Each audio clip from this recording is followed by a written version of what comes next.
kept throwing money at it, like hoping that something would stick and that it would work. And I was following all of these programs and frameworks and things that people are teaching. And I figured out eventually why I was struggling with that. And it was because every person's an individual, every business looks different, everybody's background knowledge is different.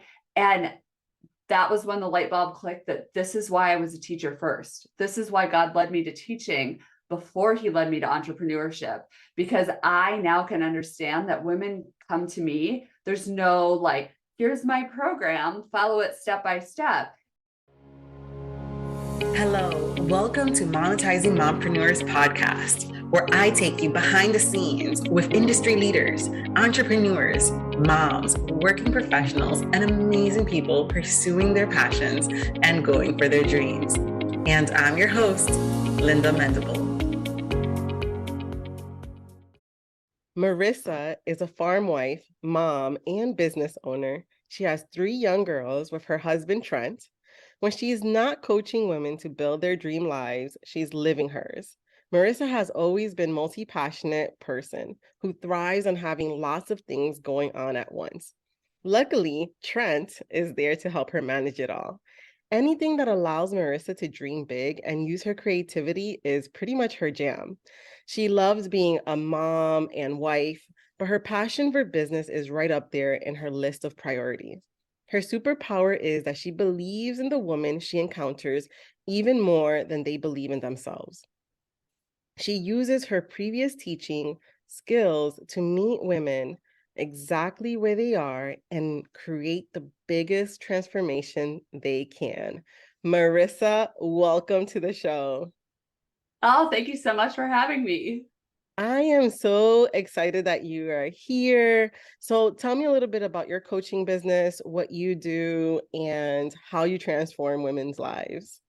Yes, absolutely. So I am a life and business coach for women with small businesses. And it kind of goes back to I was a teacher, actually. I always think of it as like my former life, but it really wasn't that long ago.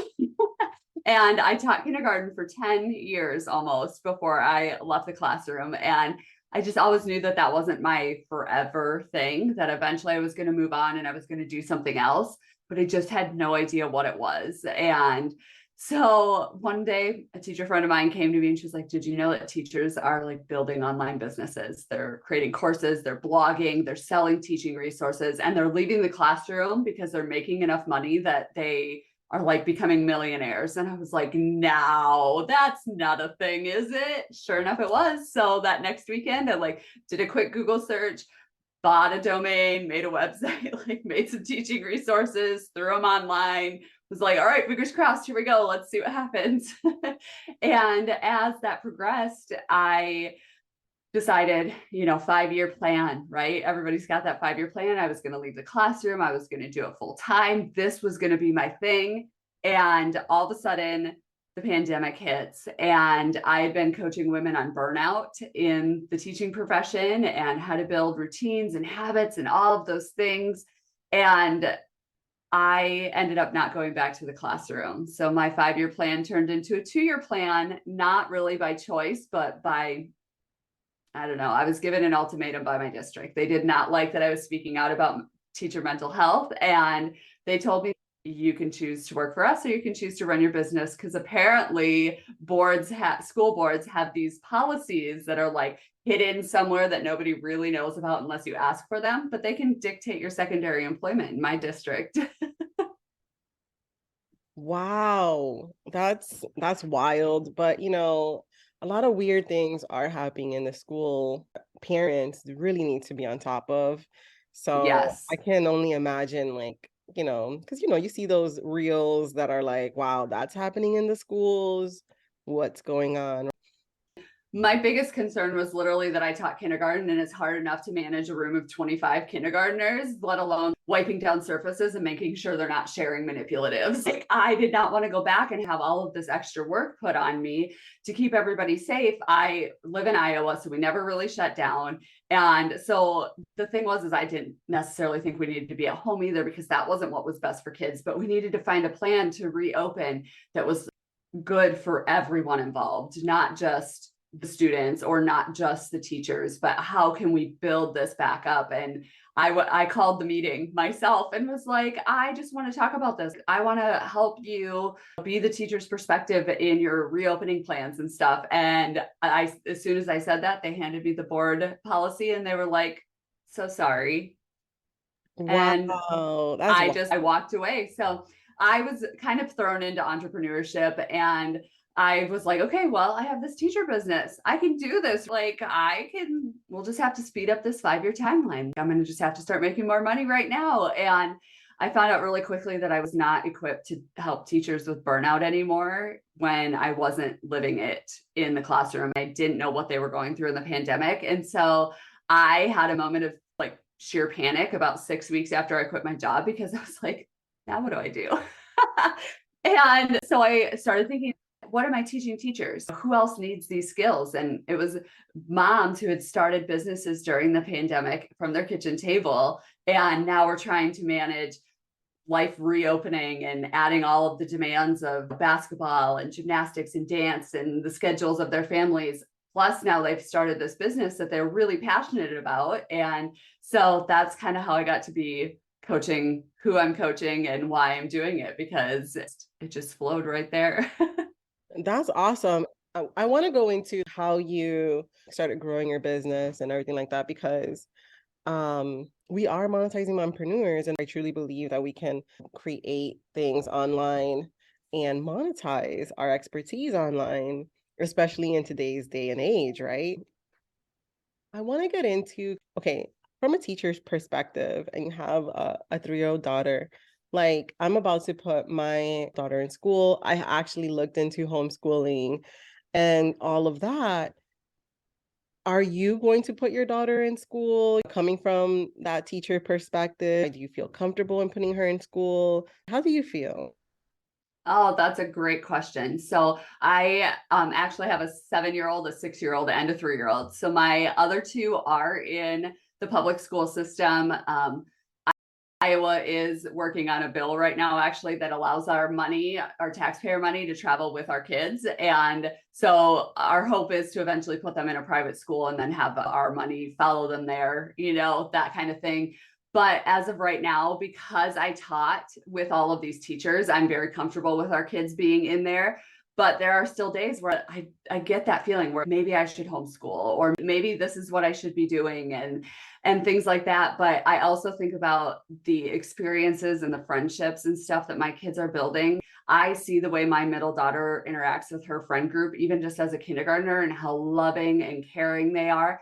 And I feel like those are the things that they would miss out on if they were with me at home all the time and I was trying to run my business and do these things. And so for me, I have that experience. I've been in the classroom. I know what the public school system is like. So I feel like I'm better prepared to leave my kids there, because I know where the cracks are and I know how to handle the situations. And I'm very good at advocating for my kids and stuff. And so obviously I'm not afraid to stand up for what I believe in. That's how I ended up unemployed from the district. So I think that there's definitely good and bad. And for us in our personal situation, and just being as close as I am with most of the teachers in the district, I'm comfortable leaving our kids there. But there are still days where that thought crosses my mind, like, our lifestyle could be a lot different if I homeschool them, because, I was just telling my mom this, the school system is meant to be babysitters. There's a reason our kids go to school from 8 until 3 or 3:30 or 4, or whatever it is. It's because those are the main parental working hours. And so much of their day is spent transitioning from one activity to the next, or walking down the hallway to this, or bathroom breaks, or recesses, or all these things. So when you think about homeschooling your kids, you're like, gosh, what would I do with them every day from 8 to 3? Well, it's not really that much. A kindergartner needs to spend maybe 45 minutes a day intentionally learning the curriculum that you have for homeschool. And so your life would be a lot different doing Oh it from yeah. home. I don't actually, today was the day that I actually felt confident in my decision of having my kids in school, because honestly, I felt torn with everything that's going on and stuff like that, with shutdowns and all that, and how my kids missed certain things because I have a 9-year-old, a 6-year-old, and a 4-year-old, and my daughter's about to go into preschool. And so I have definitely thought, am I making the right decision? Today was honestly the first day that I totally embraced what I was doing. I embraced myself, and I just saw the good that my kids were having with school and the progress and the teachers where I'm at, because I think it really depends on your location. I think so So, too. yes. And we moved away from the city because I didn't want to be in the city. I saw how, oh my goodness, it was cray cray in the city. So we moved more in the country where Walmart is like 20 minutes away and not right Oh, I around can the corner. relate. And the teachers here are absolutely amazing. It's just a different vibe and stuff like that. So and God really confirmed for me, because my faith is a big deal, really confirmed for me that we are exactly where we're meant to be. Yes. Yep. And I pray that every day. Please enlighten me and lead me where I need to be with my kids. I didn't grow up being, I almost think of it as like sheltering them. If I were to keep them home with me all day, I would be the only real authority figure that they see. I would be their only experience. And I know we're supposed to protect our kids and we're supposed to raise them to the best of our abilities and stuff. But for me, I see the social aspect and I see the great things that are coming from them being out in the world and the things that they're learning that I would probably not have ever had the reason to teach them, but they pick up on things just from the way the world works. And I just think that that's really beautiful. And that's been really fun to watch as my kids have gotten older. So as of right now, we're in the right place. But yes, I pray that every day, like when Amen. it's time, or if there's ever a time that something needs to change, open my eyes, let me see it, and let me take action. Amen. Yes. Facts. Oh my gosh, I love it. So yeah, but I love homeschooling. I was looking into it. I love the resources Yes. that are available. We actually live in a really big homeschool community. There's a local church that have like a whole huge community on homeschooling. I will have support, because you can actually you have to be in the classroom, but you can also have your kids there that they're Yes. making connections, stuff like that. So I don't knock homeschooling at all. It's absolutely amazing. But I do believe that we're as parents are led to certain, avenues on how we're gonna nurture our kids and take care of our kids. Now let's get into the nitty gritty, because we're mompreneurs, Okay. man. That's we talk right. about motherhood and we talk about business. So let's get into like the nitty gritty of some business.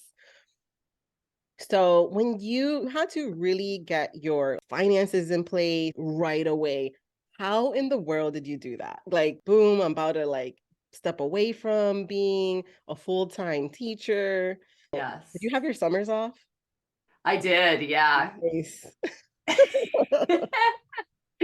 Yes, I did. And it was one of those things where I mean, I had them off, but I was running my business mainly during the summers then. And so that was my business grinding season. And so I don't know that I ever really had a summer off, but it's what it is.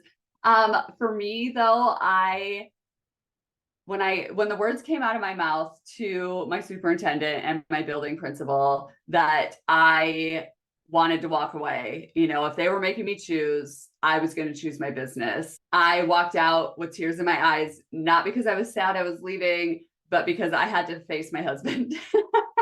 Because that was not even a thought of ours that would come from that meeting. Like I was the one who called that meeting, and so I got in the car and I sat in the parking lot and I called my husband and I said, I'm pretty sure I just quit my job. And he was like, what do you mean? Pretty sure. And I was like, pretty sure. No, I quit my job. And so he's self-employed. I was now self-employed as well. So we had no insurance. We had no more 401k. Like all of that was gone.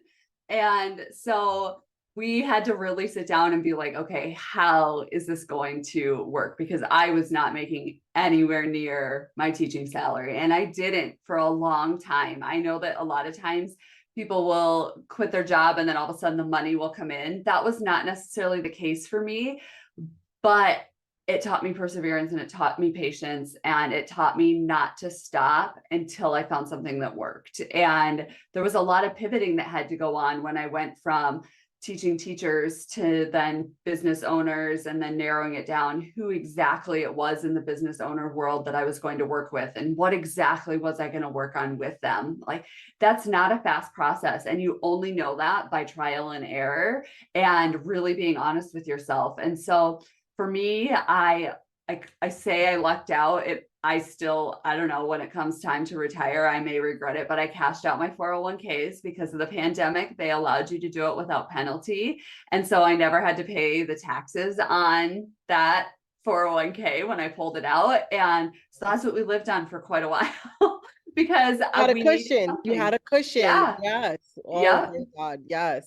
Exactly. And so I probably would have had to have gone and gotten a full-time job somewhere else if that wasn't a possibility for us. And I felt very blessed that I had that. And I had a 401k in my previous state. I lived in South Dakota and moved to Iowa, and that was just sitting there. And so they let me cash that one out as well. And so that was enough to cover almost a whole year of salary that I wasn't getting. And it allowed me that time to really process and figure out what I was going to do next.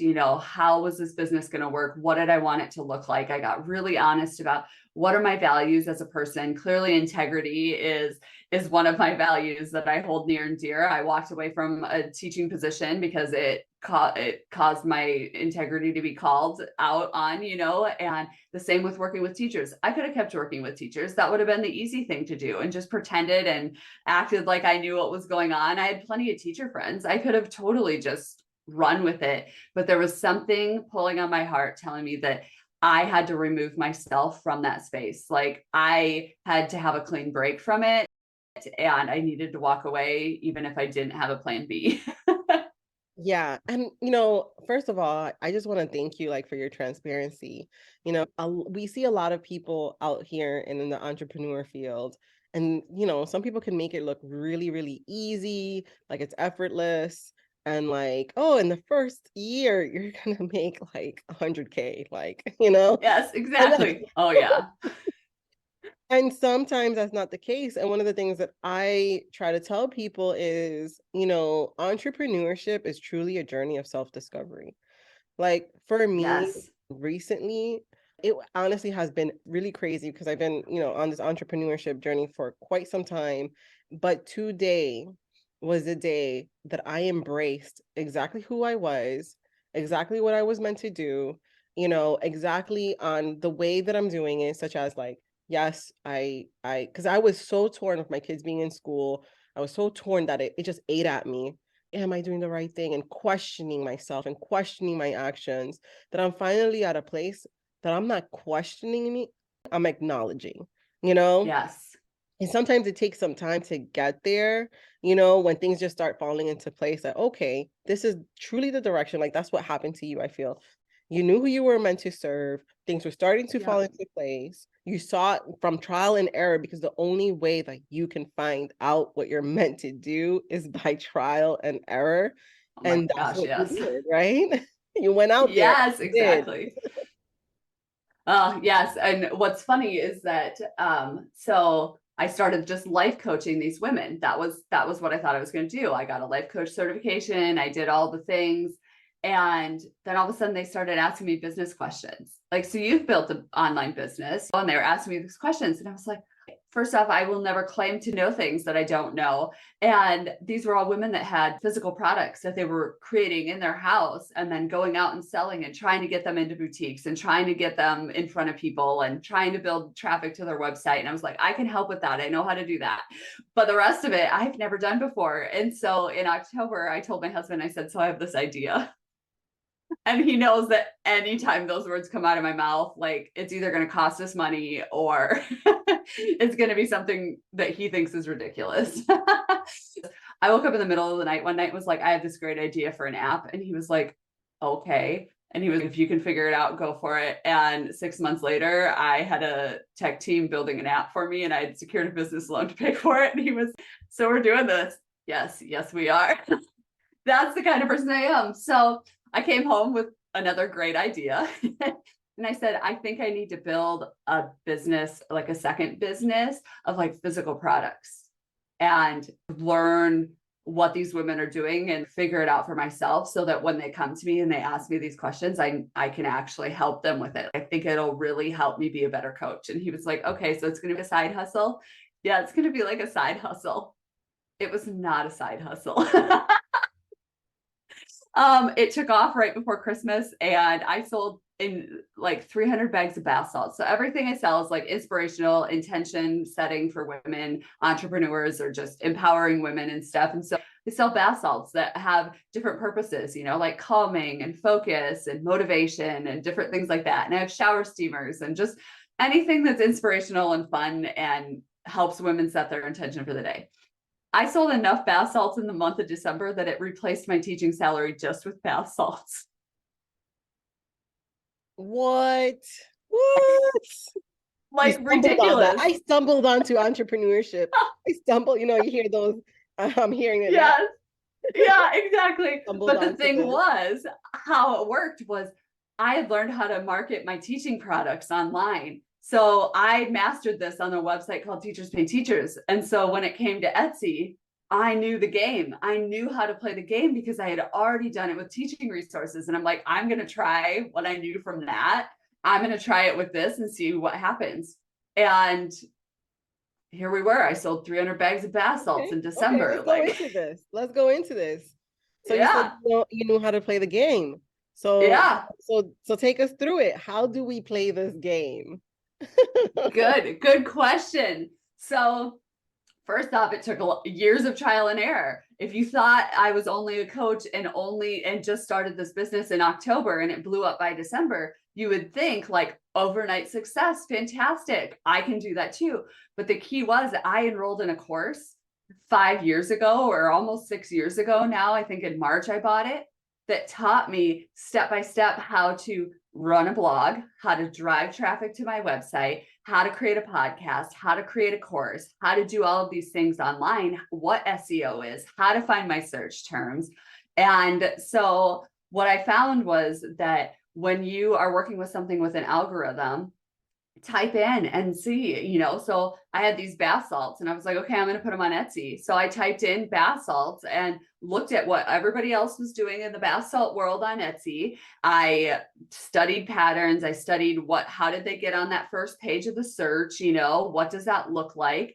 And then I put $5 of ad spend on Etsy. I gave them $5 every day. And that's what they wanted. I was playing their game. I was playing by their rules. I sent out the 10% off coupon when somebody would abandon their cart. I did the things. So when Etsy prompts you to do something, they give you priority. And pretty soon, because my bags were a little bit bigger than everybody else's bags of bath salts, and they were a little bit cheaper than everybody's bags of bath salts, and they were beautiful and they were packaged nicely, all of a sudden I started making sales. And then all of a sudden Etsy recognized like this listing is hot, and they put a little bit bestseller sticker next to it. And then all of a sudden now mine shows up on the first page of bath salts.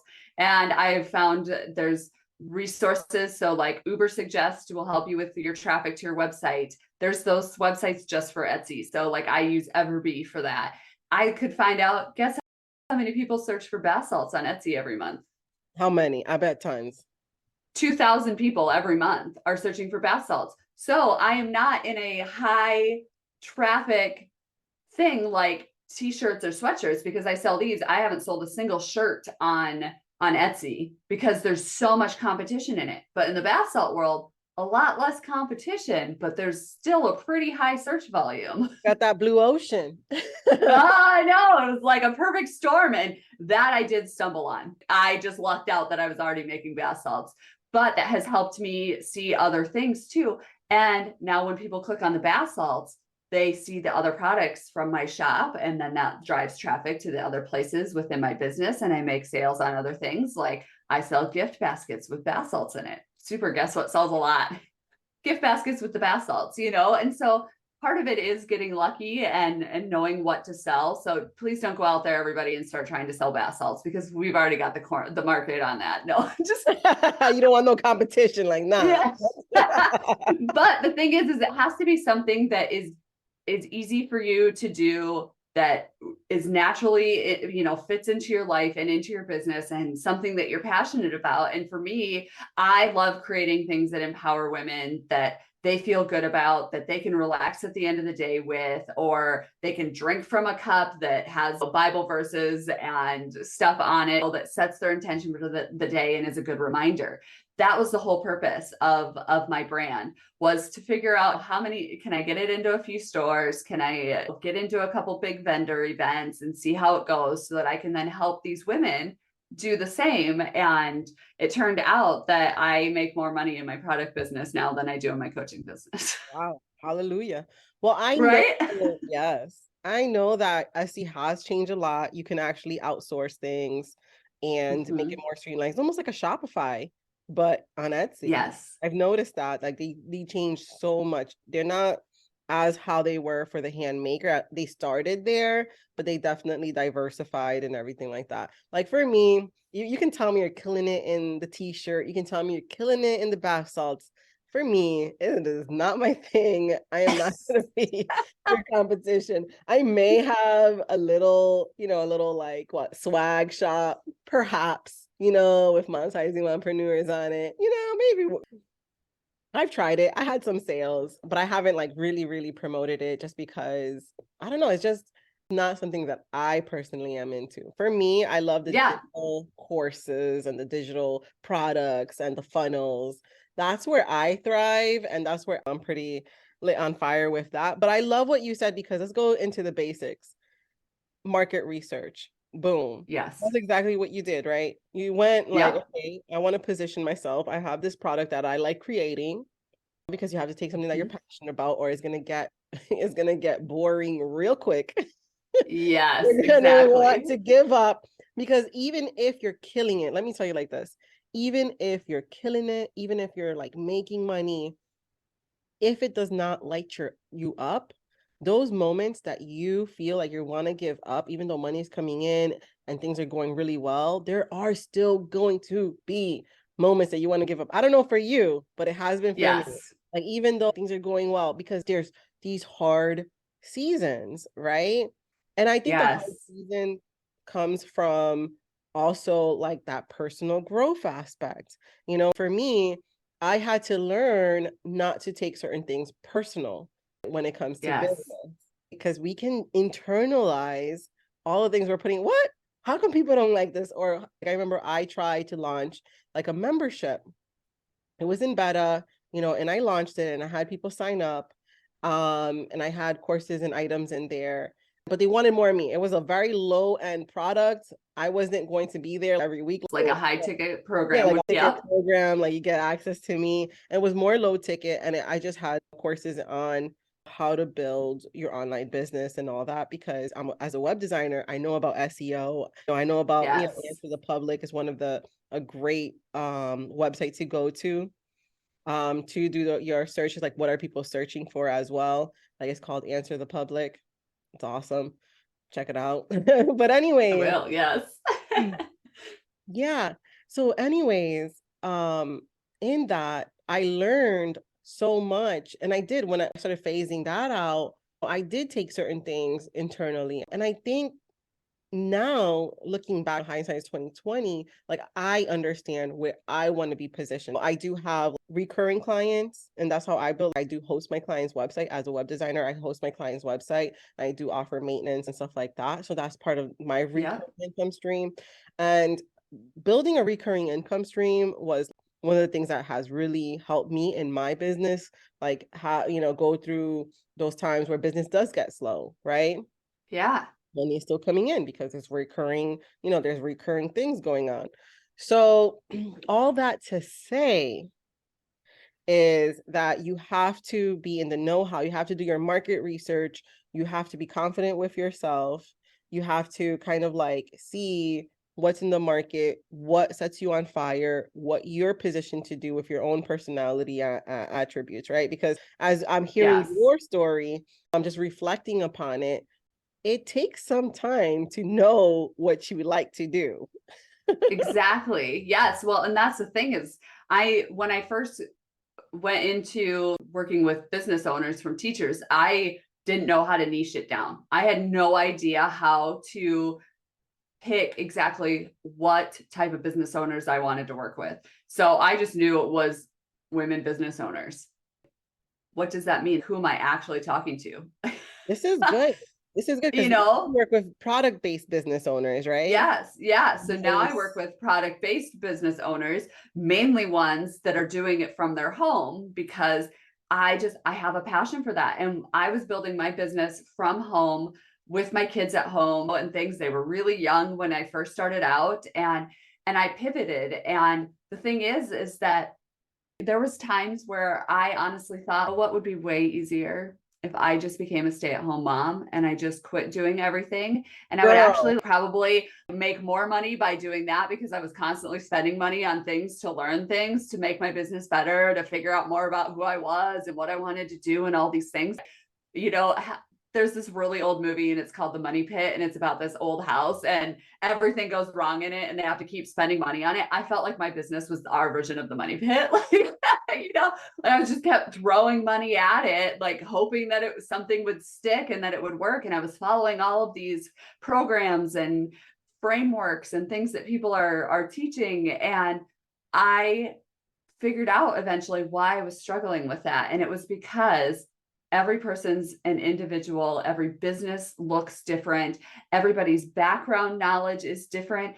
And that was when the light bulb clicked that this is why I was a teacher first. This is why God led me to teaching before he led me to entrepreneurship, because I now can understand that women come to me. There's no like, here's my program, follow it step by step. It's one thing when you're teaching people basic business things like how to build a website or how to find SEO search terms and how to drive traffic. You know, there how are to some blog. things, yes, exactly, that are like step by step. Like, yeah, cool. Those things are always valuable. But when they say I can get you to 100K if you work with me for 6 months, I will never make those promises to my people. All I promise to them is that I'm going to show up, I'm going to cheer them on, and I'm going to give them any resource that I can get my hands on, either coming from my brain, or if I don't have the answer, I'll find it for them because I have been that teacher. I know that everybody has that different background knowledge. Everybody's in a different position. Everybody's family dynamic and business dynamic is different.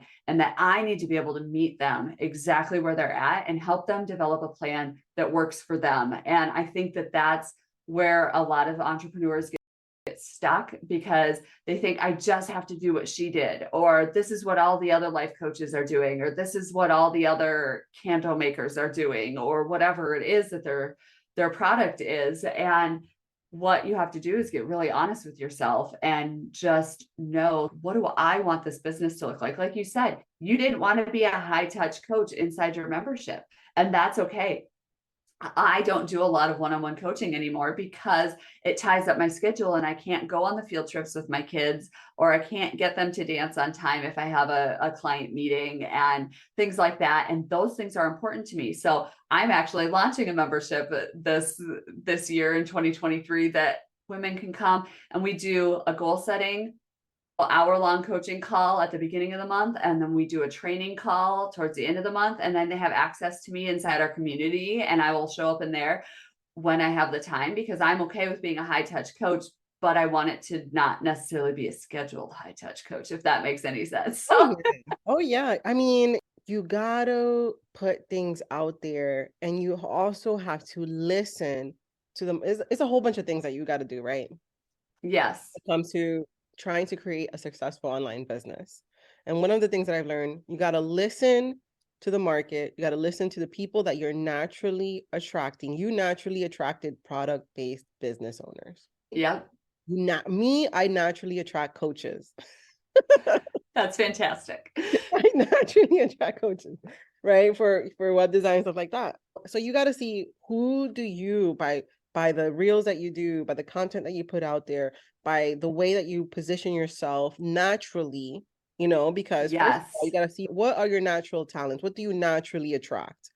From there, you saw, okay, I naturally attract product-based business owners. Love this. I can niche this.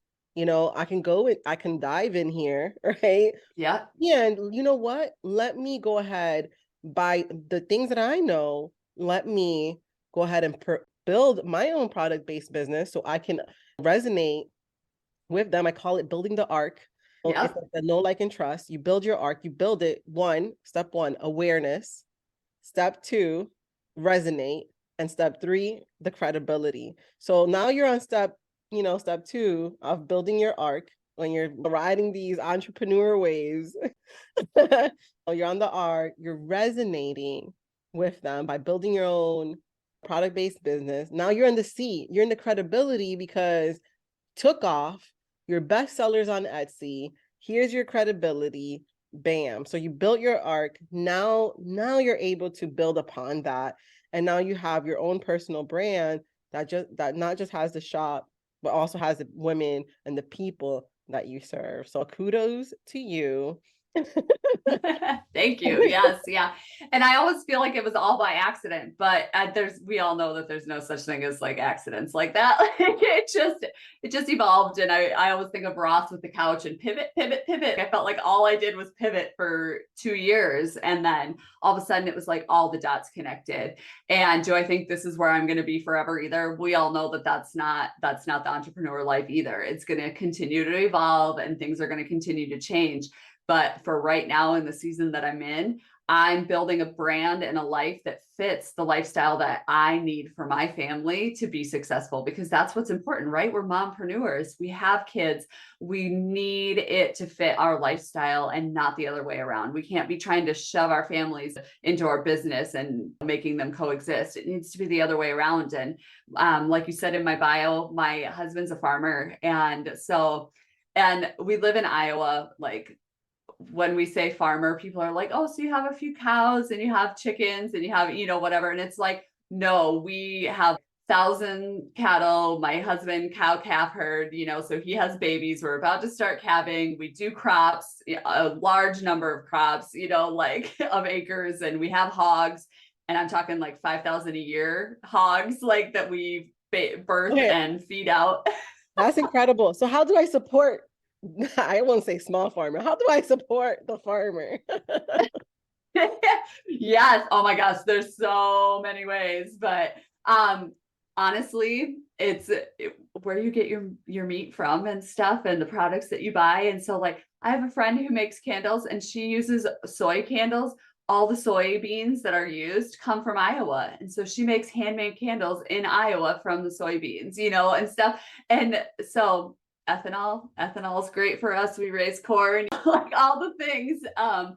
But yeah, it's a completely different lifestyle than what most people are used to. But my husband, they may load hogs at 6 a.m. in the morning, and then he comes home, gets the kids on the bus so he can see them in the morning, and then he goes back to work and he comes home at 6:30 p.m., has supper, and if it's harvesting or if it's planting season, he's back out in the tractor. He may not come home for lunch or supper at all. He just eats it in the combine with him. And so we have moments of just insane busy in our lives, and that was part of what led me on this journey in the first place. Was I knew that what we were doing was not sustainable for the long haul. So what do we need to change and what needs to be different in our lives so that we can live a joy-filled life and not just a life of hustle, because that's where we were at and that was not proving to be good for any of us.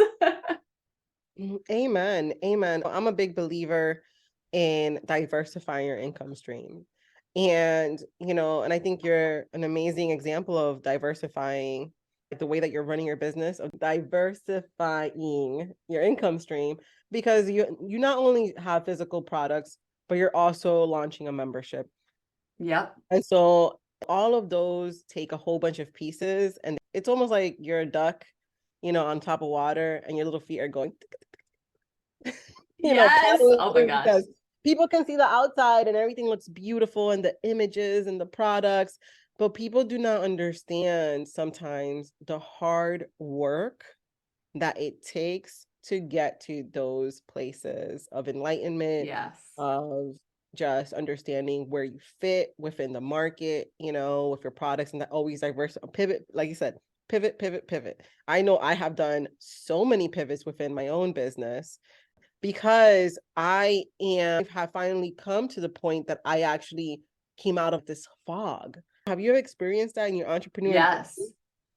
Yeah, honestly, it was in my teaching career that I felt that. And I always, so what really led me into diving into leaving teaching was I was sitting on the couch. I was pregnant with our third baby.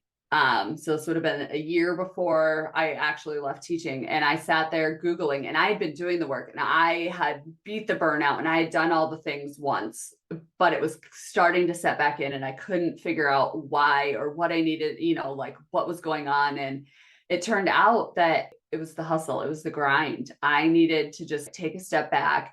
And I remember Googling rehabs for exhausted moms, because you know how celebrities claim they go to rehab for exhaustion. I was like, is this a real thing? Where do I find me one of these? Can I even afford it? Do they accept insurance? I was Googling all the things. And then I got to thinking, as I was honestly considering it, I was thinking, you know what, that would be awesome. I could also just pay for a vacation on the beach for a week where I go by myself and probably get just as much out of it. But when I came home, guess what was going to be the same? Everything else. So I was going to get exactly back in the same spot that I was in. And so that next Saturday, my husband works 6.5 days a week. And I told my husband, I was like, you need to stay home with the two girls, and I'm going to sit in this chair and I'm going to read a book, because I'm one of those, when I start a book, I want to just finish it. And it had been 10 years since I picked up anything other than a book for teaching and read it. And so I picked up a book. It was one that I bought one time because I was feeling lazy, and it was called How to Get Shit Done. Picked it up, started reading it, read it from front to back, and I instantly felt more at peace, and I felt more joy in my life. And it wasn't because of anything that the book said. I'm sure the book was great, but I don't remember any of it. All I remember was the feeling afterwards of how wonderful that was to have 5 hours to myself where I just read a book. And so I was like, how do it became like a hyperfixation for me, like, how do I build more of this into my life? What else can I do? What else can I add that adds a little bit of spark and a little bit of joy? And so that was kind of how that whole thing started. And that was when I went from just making teaching resources into coaching teachers on burnout, because my friends and my colleagues could see this change in me. And even the people online were like, well, you're different. Like, there's something different about you. And what's really interesting is I posted a picture from 2 weeks before I resigned my teaching position to where I'm at now, like a side-by-side comparison. And one of my followers on Instagram actually said, I can't pinpoint what it is, but you look so much different in the second picture. She's like, you're glowing in it. And I will tell you what it is. I walked away, I followed the plan that God had laid for me, and I finally felt really good with where I was at and who I was and the journey I was on. And that's the only difference. That my hair was the same, my everything was the same. It was just simply I had more light in my life, and I knew that I was following my purpose at that point in time. There was a while where teaching was my purpose, but that wasn't my whole life's purpose. That's amazing. And you know what? I absolutely believe that, because we glow. People glow, when they say, we are the light of the world, like a city on a hill, it is true. You can glow in this life. There's something about you, something different. Yes. And I have seen people glow. Oh my gosh, they're about to win. There is something that happens when you understand, like, you're exactly where you're meant to be. You're doing exactly what you're meant to do. And if you're lit inside, it's gonna shine on the outside. People can see it, people can feel it. I'm a big energy believer. Yes. Oh, absolutely. Well, and what kills me is that we were dead broke. I had just cashed out my 401k. I was not bringing in anywhere near my teaching salary. We were paying for private insurance, and people still were like, your life is amazing. You're so happy and you're so filled with joy. And the thing was that even though we were in one of the toughest times that probably would have broke other couples or sent them back to being employed by somebody else, we knew that we could see that light at the end of the tunnel. And that if we just kept persevering and if we just kept working hard, and there are moments of hustle, don't get me wrong. There's a time and there's a season for things like we were talking about how you're in the middle of a launch week, and that's okay. Guess what though? It can't be a launch week every week, or you are going to burn out and you are going to struggle and you're going to lose the joy in what you're doing. But if you know that you have this big, important piece of your business right now, then you need to take time to recover after it. And those are the kinds of things that I'm working on with my coaching clients, is that we don't have to have this work-life balance. Our jobs and our businesses are a big part of who we are and our livelihood, and are just, most entrepreneurs are called to be entrepreneurs. It's like ingrained in them, and we fight it for so long. And then when you finally let it out, it's its own light, I feel like. So that's what I work on with my moms in my coaching business. It's just, how do you find that light even in the dark times that are going to get you through those stormy periods? Because we've all been there in business. Let's go there. And if anybody tells you they haven't, they're lying. Oh yeah, there's always going to be those slow periods and those high periods. And a lot of people call them the feast and famine, but sometimes it can definitely feel that way.